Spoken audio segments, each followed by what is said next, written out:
Kembali lagi bersama channel kita semua. Jika Anda suka, jangan lupa komen, like dan subscribe, share juga bila Anda berkenan. Selamat membaca dan mendengarkan. Perintah Kaisar Naga, Bab 3777-3779. Saat hari sudah gelap, Dev tiba-tiba menyadari ada yang tidak beres. Mereka melihat retakan mengerikan muncul di depan mereka. Retakan ini seolah-olah telah ditebang dengan pedang dan memisahkan seluruh dunia.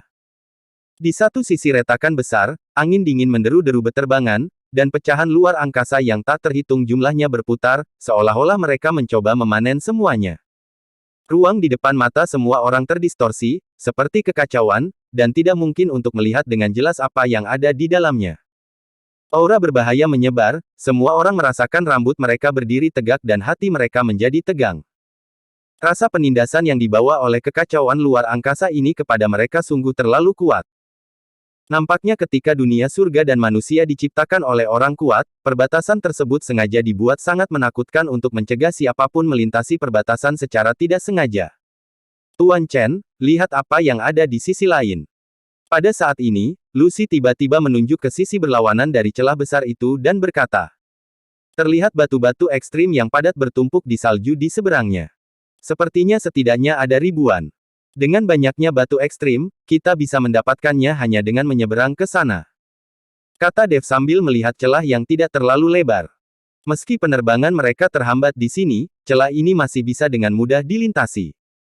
Namun, hal yang paling berbahaya adalah ruang kacau yang terpelintir dan berubah bentuk di seberangnya. Jika Anda tidak hati-hati dan tersedot ke dalamnya, Anda akan hancur total. Tepat ketika Dev ragu apakah akan menyeberang dan mengambil batu ekstrim yang berlawanan, Raja Iblis Awan Merah berbicara. Jangan ke sana, kamu tidak bisa lewat. Aku memotong celah ini dengan pedangku. Aku teringat beberapa kenangan. Aku pernah bertarung di sini. Mungkin masih ada tulangku yang terkubur di tempat ini. Kata Raja Iblis Awan Merah dengan sedikit cemberut. Raja Iblis Awan Merah terbunuh di sini, jadi pasti terjadi pertempuran. Jika dikatakan bahwa retakan ini dipotong oleh Raja Iblis Awan Merah dengan satu pedang, maka itu masuk akal. Bagaimanapun, dia adalah Raja Iblis dari surga tingkat ke-9, jadi dia masih memiliki kekuatan seperti ini. Apalagi yang kamu ingat? Tahukah kamu siapa orang yang membunuhmu? Tahukah kamu jika ada batu ekstrim di sini? Tanya Dev bersemangat. Raja Iblis Awan Merah menggelengkan kepalanya. Aku tidak ingat siapa yang membunuhku, dan aku bahkan tidak tahu apakah ada batu ekstrim. Batu ekstrim bagiku, itu tidak ada bedanya dengan sampah, bagaimana aku bisa memperhatikannya? Apa yang dikatakan Raja Iblis Awan Merah memang masuk akal. Batu ekstrim hanya berguna bagi biksu yang melatih keterampilan es, jika digunakan untuk makhluk abadi, iblis, dan lainnya, itu benar-benar seperti sampah. Retakan ini tidak lebar, kenapa aku tidak bisa melewatinya? Dev bertanya pada Raja Iblis Awan Merah. Lempar saja sepotong batu, dan kamu akan tahu. Kata Raja Iblis Awan Merah. Dev mengambil sebuah batu dengan ragu-ragu, dan kemudian melemparkannya dengan keras ke sisi yang berlawanan. Tapi saat batu itu dilempar, aura kuat keluar dari celah besar dan langsung merobek batu itu. Apa yang terjadi? Dev sangat terkejut. Retakan ini disebabkan oleh pedangku. Di celah ini, kekuatan pedangku pada saat itu masih ada. Meskipun telah melewati ribuan tahun, kekuatan ini belum hilang. Dengan kekuatanmu saat ini, tidak mungkin untukmu bisa menyeberang. Jika kamu mencapai alam Mahayana, kamu mungkin bisa menyeberang. Kata Raja Iblis Awan Merah. Lalu apa yang harus kita lakukan? Apakah hanya melihat saja batu-batu ekstrim itu dibuang? Kamu bilang kamu baik-baik saja, kenapa kamu membuat retakan seperti itu? Menjengkelkan sekali. Dev terdiam. Sekarang Dev melihat bahwa dia akan memperoleh batu ekstrim, tetapi tidak mungkin dia bisa mendapatkannya.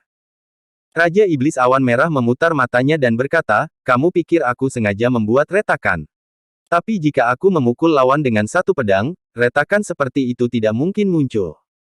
Raja Iblis Awan Merah jelas memotong udara dengan ini pedang, dan retakan muncul. Lalu apa yang harus saya lakukan? Apakah tidak ada cara untuk mencapai sisi lain? Tanya Dev. Tentu saja, kamu hanya memutarinya saja. Pedangku tidak bergerak terlalu jauh. Kamu benar-benar mengira aku bisa membelah dunia surga dan manusia menjadi dua. Kata Raja Iblis Awan Merah.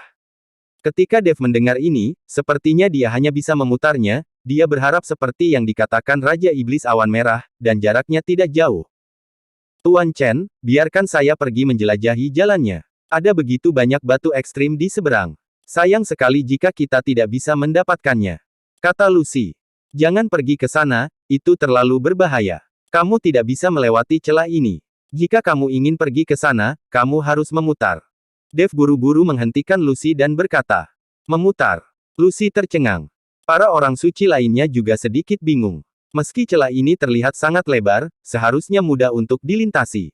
Tidakkah kamu melihat bahwa batu yang aku lempar tadi terkoyak oleh aura di celah itu? Kata Dev.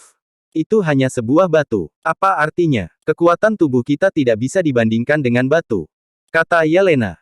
Ya benar, selama kita membungkus tubuh kita dengan aura, itu tidak masalah. Tapi jika kita memutar, kita tidak tahu berapa lama.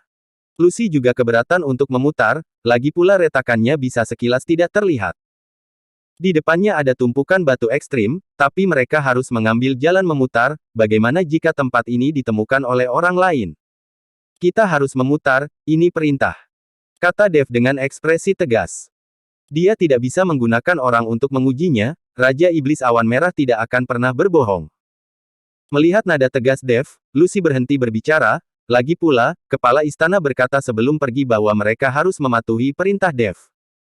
Selain itu, mereka telah melihat kekuatan Dev yang sebenarnya, jadi mereka juga patuh kepada Dev. Namun, Yelena sepertinya memiliki pendapat berbeda, tapi dia tidak mengatakan apa-apa.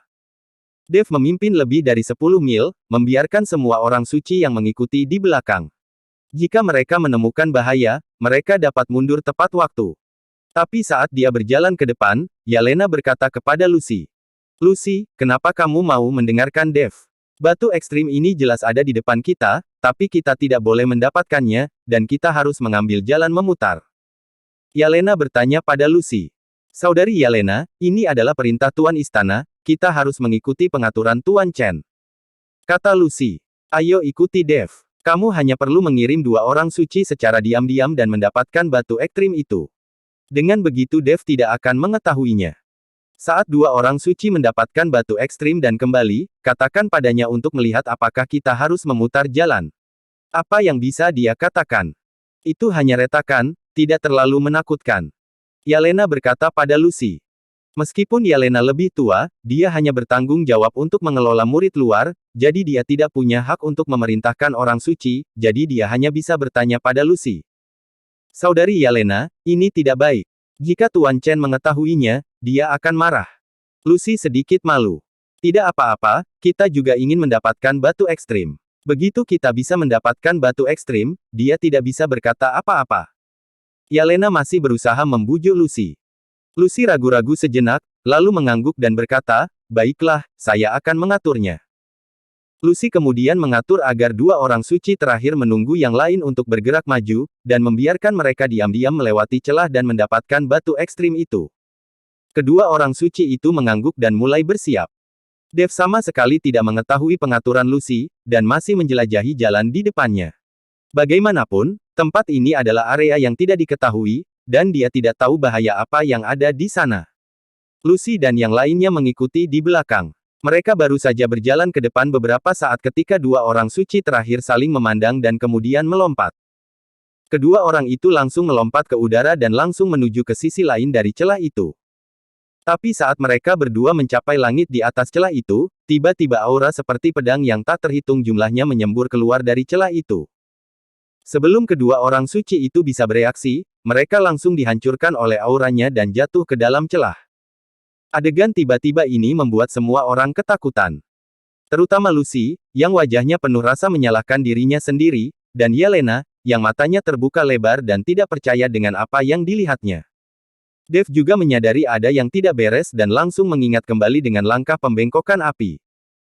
Tapi sudah terlambat, dia tidak punya cara untuk menyelamatkan kedua orang suci itu, dia hanya bisa melihat kedua orang suci itu dicekik dan jatuh ke dalam celah. Mata Dev terbakar amarah. Lucy, apa yang terjadi? Beri aku penjelasan. Dev mengertakkan gigi, suaranya sangat dingin. Tubuh Lucy sedikit gemetar, karena ketakutan dan penuh kesedihan. 2 saudari perempuan kehilangan nyawa karena perintah bodohnya. Meskipun mereka semua tahu bahwa daerah kutub sangat berbahaya dan mereka bisa kehilangan nyawa kapan saja, namun Lucy merasa sangat bersalah karena dua orang suci kehilangan nyawanya karena perintah bodohnya. Aku hanya ingin mereka pergi ke seberang untuk mengambil batu ekstrim supaya kita tidak perlu berkeliling. Tapi, Lucy tidak bisa melanjutkan dan dia menitikkan air mata penyesalan. Apakah kamu menutup telinga terhadap kata-kataku? Bukankah sudah kubilang kamu tidak boleh melewati celah itu? Teriak Dev. Wajah Lucy dipenuhi rasa bersalah dan dia terus menangis. Yelena melangkah maju dan berkata kepada Dev, apa yang kamu teriakkan? Kami juga ingin mendapatkan batu ekstrim itu sesegera mungkin. Siapa yang tahu hal seperti ini akan terjadi? Kami juga tidak tahu. Saya yang meminta Lucy untuk melakukan itu. Ini semua adalah tanggung jawabku, kamu bisa berteriak padaku. Dev menatap Yelena, matanya penuh amarah. Dia tahu bahwa Lucy pasti tidak akan melanggar perintahnya, dan sekarang tampaknya Yelena lah yang berada di baliknya. Idemu, lalu kenapa kamu tidak pergi dan mengambil batu ekstrim itu kembali? Karena ketidaktahuanmu, dua orang suci kehilangan nyawa mereka dengan sia-sia. Jika kamu ingin mati, pergilah sendiri. Sehingga jika kamu mati tidak perlu lagi tanggung jawab dari orang lain. Saya pikir Anda tidak berani. Orang-orang yang mengikuti Anda semuanya mati, tetapi Anda tidak. Apakah Anda meninggalkan mereka dan melarikan diri untuk hidup Anda sendiri ketika Anda berada dalam bahaya paling besar? Jangan berpikir kamu hebat. Jika kamu tidak kami selamatkan, kamu pasti sudah menjadi mayat sekarang. Apa yang dikatakan Dev benar-benar kasar. Dia tidak bisa mengendalikan emosinya.